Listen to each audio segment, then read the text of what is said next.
Halo hai semuanya, ada saya lagi Aryan Surya dari Pagar Kehidupan. Saya kembali berbahagia kali ini karena saya mendapatkan sebuah ilham, betul, ilham yang bisa saya bagikan kepada kamu karena ilham ini juga sudah banyak membuat hidup saya menjadi jauh lebih berbeda daripada kehidupan saya sebelumnya. Nah, bagi kamu yang mungkin sempat menonton video saya yang terbaru beberapa hari yang lalu, di situ saya memberikan sebuah video yang menggunakan teknik yang berhubungan dengan perbuatan-perbuatan baik.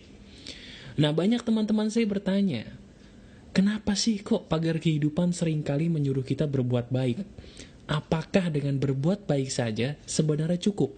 Nah, untuk menjawab pertanyaan itu teman-teman, kali ini dengan judul video yang 3 hal pembeda nasib, saya akan memberikan 3 hal yang bisa insya Allah merubah nasib kamu dari yang tadinya mungkin kurang baik, kurang beruntung, jadi lebih beruntung, jadi lebih baik. Nah, buat kamu yang mungkin selama ini sering berdoa kepada Tuhan mengenai jalan keluar dari masalah hidup apapun yang sedang kamu alami, bisa jadi diskusi kita kali ini akan menyembuhkan kesulitan kamu. Amin. Ya. Kali ini saya akan berdiskusi kepada kamu sebagai sahabat saya tercinta seperti biasa. Namun kali ini saya akan memberikan sebuah topik yang berhubungan dengan perbuatan nyata, ya. Jadi saya mohon ketika saya nanti memberikan sebuah dalam tanda kutip wejangan, saya mohon kamu langsung praktekkan saat itu juga supaya hasilnya pun terjadi saat itu juga. Janji? Oke, sip. 3 amal pembeda nasib. Saya selalu percaya bahwa orang beruntung dan orang sial itu pasti ada penyebabnya. Karena memang betul teman-teman, di dalam hidup ini semua itu seperti halnya sebuah proses kita menanam. Semua hal yang terjadi dalam hidup kamu saat ini, itu adalah hasil yang kamu petik dari apa yang kamu tanam di masa lalu. Ada mungkin orang yang saat ini sedang susah. Sebenarnya kesulitan yang dialami oleh dia, itu salah dia sendiri, bukan salah orang lain. Karena memang semua yang terjadi dalam hidup ini adalah tanggung jawab kamu sendiri. Yuk, izinkan saya memberikan kamu 3 solusi emas yang bisa membuat kamu kalau mau praktek langsung bisa berubah. 3 hal pengubah nasib seseorang. Yang pertama adalah doa. Betul, doa. Kalau saya bilang doa, mungkin orang-orang ada sebagian yang berkata, aduh mas bro, doa mah gue dari kecil gue udah berdoa. Nah, kalau kamu dari kecil sudah berdoa, bagus. Tapi saya tanya, apakah kamu pernah berdoa kepada orang lain selain diri kamu sendiri? Kalau kamu memang pernah mendoakan orang lain selain diri kamu sendiri, bagus. Pertanyaan saya berikutnya, apakah kamu pernah mendoakan orang lain yang tidak kamu kenal, bahkan kamu benci? Pernah nggak? Nah, ini dia. Ini dia yang setiap orang salah paham. Kenapa setiap orang salah paham? Mereka pikir berdoa itu cukup untuk mendoakan diri sendiri, atau mungkin cukup hanya mendoakan orang-orang yang kita kenal. Padahal doa itu yang paling bagus adalah ketika kamu mendoakan siapapun sesering mungkin. Karena apapun yang kamu doakan akan kembali lagi kepada kamu yang mendoakan. Itu betul. Saya sebenarnya mendapatkan inspirasi ini dari buku yang memang menjelaskan banyak kisah-kisah orang yang suka mendoakan orang lain. Tapi begitu dia mendoakan orang lain, justru apa yang dia doakan kepada orang lain itu membuka rezeki dia sendiri. Nah, ketika saya praktekin, itu memang benar. Kenapa? Karena ketika kita berdoa, teman-teman, kita sebenarnya sedang membersihkan hati. Tuhan amat mencintai seseorang yang di dalam hatinya penuh dengan cinta dan kasih. Itu fakta. Nah, kali ini biarkan saya ajarkan kepada kamu, izinkan saya mengajarkan kamu bagaimana sih caranya kalau saya mendoakan orang lain agar doa yang saya ucapkan bagi orang lain, siapapun itu, mental kembali kepada saya sebagai pelaku doa. Begini caranya. Anggap saja kamu sekarang sedang jalan-jalan, atau mungkin kamu sedang berada di sebuah kondisi di mana banyak orang. Saya ceritakan dulu kisah saya. Pada waktu itu saya lagi jalan-jalan ke mall. Betul, ke mall. Nah, yang namanya di mall, teman-teman, ada orang-orang yang memang bekerja sebagai penawar kartu kredit. Ya. Nah, pada suatu ketika saya melihat ada seorang pemuda laki-laki yang dia itu terlihat susah.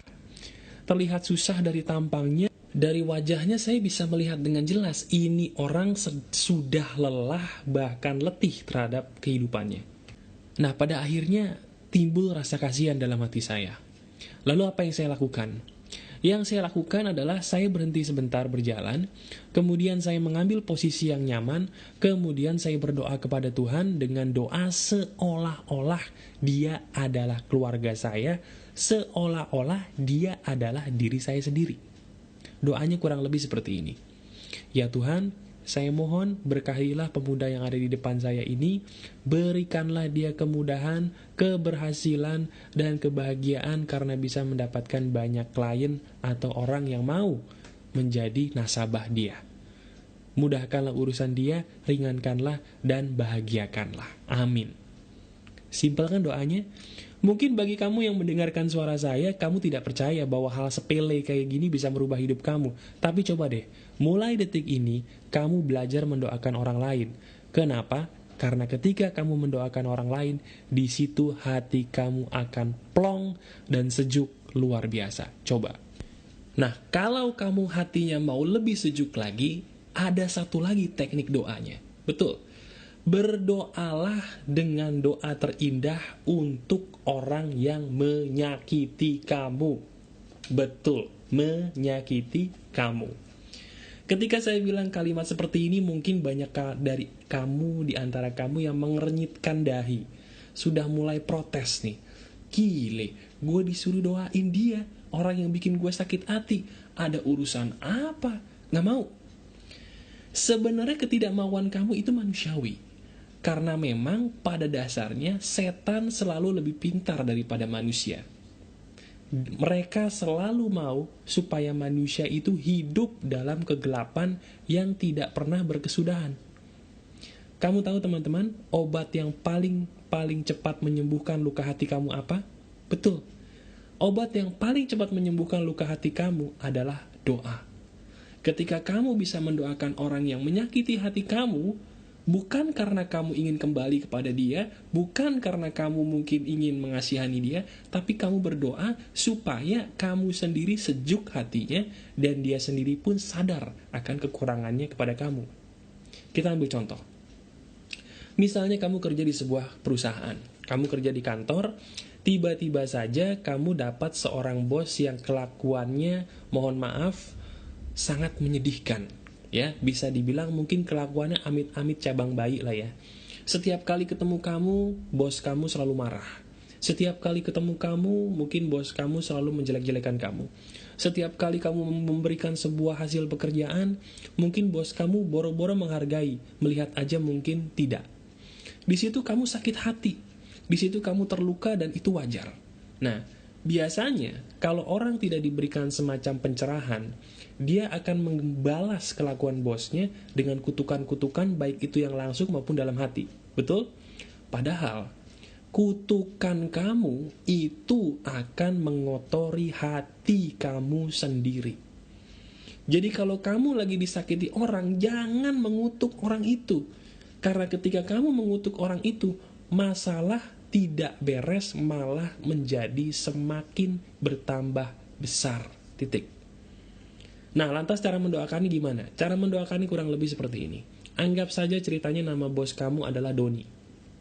Ya, anggap saja nama bos kamu namanya adalah Doni. Cara mendoakannya kalau saya di posisi kamu seperti ini. Ya Tuhan, saya mohon berkatilah Pak Doni, agar Pak Doni dengan kuasa-Mu diberikan kesejukan hati dan pikiran untuk menyadari kesalahannya kepada saya. Saya yakin dia hidupnya kurang bahagia, berikanlah dia kebahagiaan, berikanlah dia kemudahan, ringankanlah pikiran dan hatinya agar dia mengerti kesalahannya kepada saya. Saya ampuni dia, tolong berkahi dia dengan berkah-Mu yang paling membahagiakan dan meringankan hidupnya, berikanlah Pak Doni kesadaran. Amin. Ya, saya aja memberikan contoh barusan doa seperti ini, walaupun ini hanya contoh, hati saya plong. Sekarang bagaimana dengan kamu? Kamu orang yang benar-benar tersakiti oleh orang lain, kalau kamu bisa mendoakan dengan doa paling tulus, ya, doa nggak usah bagus, tulus setulus-tulusnya kepada orang yang kamu benci atau membenci kamu, dengan doa yang kamu berikan itu doa tulus, percaya, dalam waktu seketika hati kamu sejuk dan plong. Masalah kamu seketika beres. Cobain. Nah, mungkin muncul pertanyaan begini, bro, oke, gue mau ngedoain, tapi kenapa sih gue harus ngedoain? Apa landasan ilmunya? Kenapa hanya dengan mendoakan seolah-olah semuanya beres? Begini ya teman-teman, yang namanya doa itu membersihkan hati. Sementara hati adalah lentera kehidupan. Kalau hati kamu bersih, lentera kehidupan kamu bersih, rezeki kamu pun akan berbeda kalau lentera kehidupan kamu, yaitu hati kamu, kotor. Nah, orang yang suka mengutuk orang lain, rezekinya pasti sempit dibandingkan orang yang suka mendoakan orang lain terus-menerus. Coba, sekarang saya tanya sama kamu, kamu sudah memaafkan orang yang menyakiti kamu belum? Kalau kamu belum, bisa jadi ini dia yang menyebabkan rezeki kamu terhambat, karena kamu belum bisa memaafkan orang yang menyakiti kamu. Kalau kamu belum bisa memaafkan orang yang menyakiti kamu, apapun kesalahan dia, rezeki kamu pun tidak akan berubah. Kalau kamu ingin rezekinya berubah, ayo doakan dia seperti doa yang saya contohkan tadi, supaya hati kamu jadi plong. Itu adalah hal pertama yang bisa merubah nasib kamu. Doa. Hal kedua setelah doa yang bisa merubah nasib kamu adalah syukur. Syukur, betul teman-teman. Syukur adalah sebuah hal sederhana, tapi seringkali dilupakan orang-orang hanya karena mungkin terkesan sepele. Saya kalau menyuruh teman saya bersyukur, teman saya ketawa. Kenapa? Karena menurut mereka bersyukur itu terlalu sepele untuk bisa merubah nasib mereka. Padahal perubahan nasib diawali dari hal-hal yang sepele. Bersyukur adalah salah satu hal yang bisa merubah hidup kamu.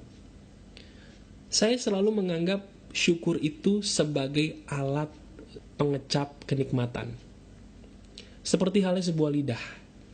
Kamu punya lidah nih, ya. Kalau kamu lagi sakit, rasanya enak nggak buat makan? Nggak enak ya. Sekarang kamu bayangin deh, ketika kamu lagi sakit, lidah kamu nggak bisa ngerasain makanan. Tiba-tiba kamu diajak sama keluarga kamu atau sama teman kamu, sama pasangan kamu ke restoran yang mahalnya bukan main dan katanya makanannya enak banget.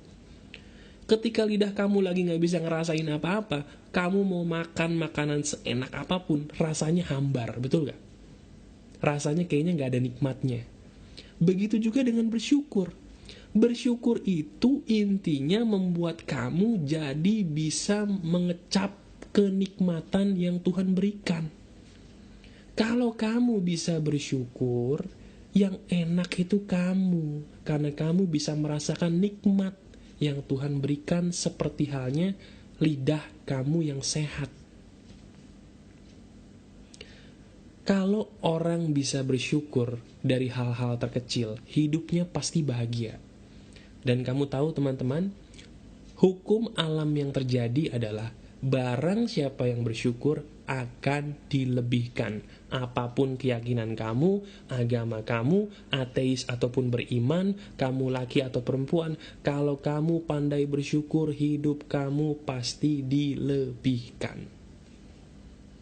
Nah, sekarang gini, saya tantang kamu, ya, prakteknya untuk yang syukur ini sederhana. Saya tantang kamu, sekarang kamu ambil bolpen ataupun pensil, dan kamu ambil kertas. Setelah kamu ambil bolpen atau pensil dan juga kertas, saya tantang kamu, tolong tuliskan dalam waktu 5 menit saja 10 hal yang bisa kamu syukuri di hari ini. Kamu tulis, kalimatnya begini. 1, saya sangat bersyukur dan bahagia karena, nah karenanya apa kamu tulis. 2 juga sama, saya bersyukur dan bahagia karena hari ini bla bla bla. Tulis sampai 10 dalam waktu 5 menit, bisa nggak?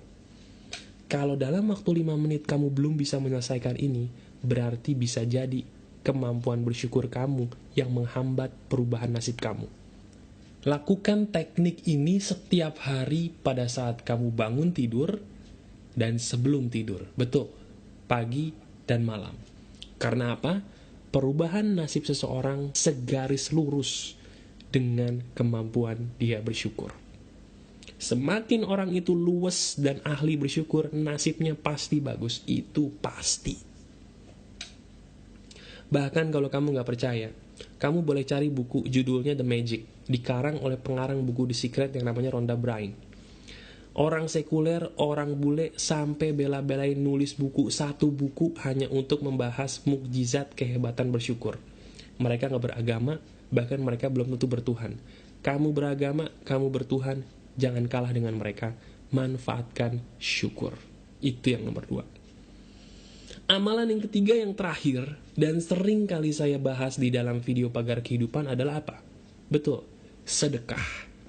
Setelah kamu berdoa untuk orang lain, siapapun mereka, setelah kamu jago bersyukur, yang nomor 3 ini yang bisa membuat kamu menerima mukjizat lebih cepat daripada sebelumnya, yaitu sedekah.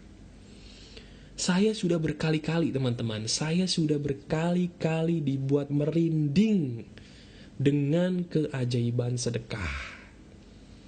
Sedekah manusia terpuji. Di video sebelum ini ada video namanya Sedekah Manusia Terpuji di Pagar Kehidupan. Bisa kamu lihat, itu yang benar-benar bikin saya merinding. Sedekah itu tidak selamanya dengan duit. Sedekah itu pada intinya adalah kamu memberikan hal yang kamu sukai kepada orang yang benar-benar membutuhkan. Apapun bentuknya, itu sedekah. Nah, saya mengajarkan kepada kamu, kalau kamu bersedekah, doakan juga orang yang kamu tolong. Jangan hanya minta doa dari orang yang kamu sedekahi, sementara kamu tidak berdoa untuk dia. Ingat yang nomor 1 tadi, doa bisa merubah nasib kamu. Doakan juga orang yang kamu sedekahi tadi. Setelah kamu bersedekah, baru minta doa dari yang kamu sedekahi, atau kamu berdoa sendiri untuk Tuhan atas keinginan ataupun hajat kamu. Jadi kalau kamu sedekah, jangan dengan harta yang tidak kamu sukai. Hartanya harus kamu sukai. Dan yang kedua, doakanlah mereka sebelum kamu memberikan harta tersebut. Dengan doa yang tulus, baru setelah itu kamu meminta kepada Tuhan, apa sih keinginan kamu dengan kamu berikan sedekah ini. Itulah 3 hal yang bisa membedakan nasib seseorang seandainya orang itu mau melakukan 3 hal tadi, yaitu doa, syukur, dan sedekah. 3 hal sederhana, tapi kalau kamu melakukan, kamu akan berubah kehidupannya sedemikian hebatnya. Saya udah berkali-kali merinding merasakan kehebatan 3 hal ini. Sekarang giliran kamu, lakukan hal ini. Kalau kamu tadi ada yang kelewat apa perkataan saya, dengarkan atau tonton video ini berulang kali, ya. Dan saya mohon, tolong praktekkan, karena kalau kamu praktek, kamu sendiri yang akan merasakan kehebatan 3 hal perubahan nasib ini. Saya Aryan Surya, inspirator kehidupan dari Pagar Kehidupan. Keep sharing, keep spirit, and keep loving. Bye-bye.